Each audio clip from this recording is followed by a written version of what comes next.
গবেষণাগারে রাখা একটি থার্মোমিটার বা তাপমান যন্ত্র সেলসিয়াস ও ফারেনহাইট উভয়ই তাপমাত্রা প্রদর্শন করে। থার্মোমিটারের তাপমাত্রা 56 ডিগ্রি ফারেনহাইটে পৌঁছালে সেলসিয়াসের তার তাপমাত্রা কত হবে? শুরুতেই একটি প্রয়োজনীয় সূত্র বলি, যা সেলসিয়াস জানা থাকলে ফারেনহাইট এবং ফারেনহাইট জানা থাকলে সেলসিয়াসে মান বলে দিবে। আমার স্মৃতি একটু বাজে, তাই আমি সাধারণত ঘুরিয়ে সূত্রটিতে পৌঁছি, তবে কিছুটা বীজগণিত পারলে সূত্রটি মনে রাখতে পারবে তোমরা সহজেই। দুটি হিসাব পদ্ধতিতে গলনাঙ্ক এবং স্ফুটনাঙ্ক জানা থাকলে পদ্ধতিগুলোর মাঝে সম্পর্কও তোমরা বুঝে যাবে। আমার যতটুকু মনে পড়ে, সেলসিয়াস আর ফারেনহাইটের মাঝে একটি 5/9 অথবা 9/5 ধরনের সম্পর্ক আছে এবং তার সাথে 32 যোগ বা বিয়োগ করতে হবে। তবে এটা মনে রাখো যে ফারেনহাইট মান সবসময় বেশি আসবে। এখন ধরো তোমার কাছে সেলসিয়াসের মান আছে আর তুমি ভাবছো মানটা বড় করতে হবে, তাহলে তুমি 5/9 দিয়ে ভাগ করবে, তারপর এর সাথে 32 যোগ করবে। এটা করছি কারণ 0 সেলসিয়াস হলে এর সাথে 9/5 গুণ করলে তা শূন্যই থাকবে, কিন্তু আমরা জানি যে সেলসিয়াস 0 হলে ফারেনহাইট 32 থাকে, তাই আমরা 32 যোগ করছি। ঠিক এই কারণেই আমার মনে হচ্ছে যে ফারেনহাইট মান হলো সেলসিয়াসকে 9/5 দিয়ে গুণ করে 32 যোগের সমান। এখন এই সূত্র গলনাঙ্ক ও স্ফুটনাঙ্ক দিয়ে মিলিয়ে নিতে পারি। গলনাঙ্কের জন্য যে এটা ঠিক তা দেখেই বুঝছি। সেলসিয়াস 0 হলে এই অংশ 0 আর 32 যোগ করলে ফারেনহাইট 32 হলো। আর যদি সেলসিয়াস 100 হয় তবে এর 9/5 গুণ হলো 180 আর 32 যোগ করলে পাবো 212। এখন তারা আমাদের ফারেনহাইটে মান দিয়েছে আর আমাদের কাছে সেলসিয়াসে মান চাচ্ছে। আমি এখন এফ এর স্থানে 56 বসিয়ে সেলসিয়াস মান পেতে পারি, আবার সেলসিয়াসের জন্য যে সূত্র আছে তা ব্যবহার করেও সেলসিয়াসের মান পেতে পারি। তাহলে এখন সেলসিয়াসের জন্য সূত্রটি দেখি। প্রথমে উভয় পক্ষ হতে 32 বিয়োগ করি, 32 বিয়োগ করি। এখন যদি 32 বিয়োগ করি তাহলে আমরা পাবো ফারেনহাইট হতে 32 বিয়োগ করলে সেলসিয়াসের 9/5 গুণের সমান। এখন সেলসিয়াসের জন্য সূত্রটি সমাধান করতে হলে উভয় পক্ষকে 5/9 দিয়ে গুণ করব। তাহলে তাই করলাম। এখানে 9 আর 9 এবং 5 ও 5 কাটাকাটি যাচ্ছে, তাহলে আমরা পাচ্ছি সেলসিয়াস মান হলো ফারেনহাইট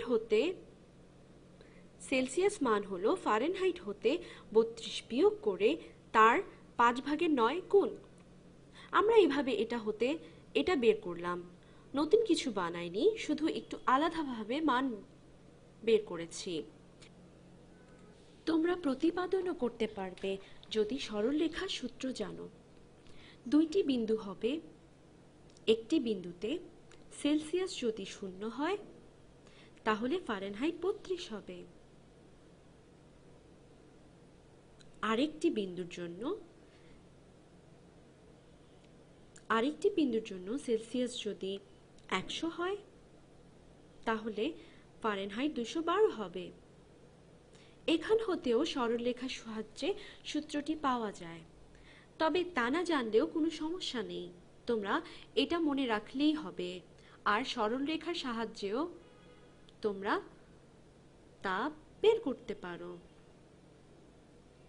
এখন যেহেতু সূত্রের কাজ শেষ, তাহলে আমরা এখন ফারেনহাইটের স্থানে 56 বসাই আর সেলসিয়াসের মান বের করি।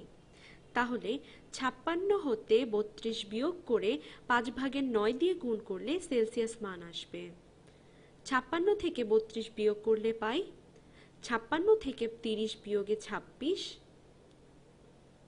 আর আরো 2 বিয়োগে 24। তাহলে কি দাঁড়ালো? সেলসিয়াস মানটা হলো 24-এর 5/9 গুণ। এখন এটাকে একটু সোজা চেহারা দেওয়ার চেষ্টা করি। 24কে 3 দিয়ে ভাগ দেওয়া যায়, তাহলে হয় 8 আর 9কে ভাগ করলে 3, তাহলে পেলাম 3/40। এখন মিশ্র ভগ্নাংশ বানাতে হলে 40কে 13 বার 3 দিয়ে ভাগ করা যায় আর তারপর 1 বাকি থাকে। এটা কিভাবে হলো? আমরা 40কে 3 দিয়ে ভাগ দিয়ে দেখতে পারি। 40কে 3 দিয়ে ভাগ দিলে 3 একে 3, হাতে থাকে 1, শূন্য থেকে শূন্য নেই, তাহলে 3 তিরিকা 9, থাকে 1। তাহলে আমরা পেলাম 13 সমস্ত 3 ভাগের 1 ডিগ্রি সেলসিয়াস। তাহলে তাপমাত্রা 26 ডিগ্রি ফারেনহাইট হলে আমরা পেলাম 13 সমস্ত 3 ভাগের 1 ডিগ্রি সেলসিয়াস।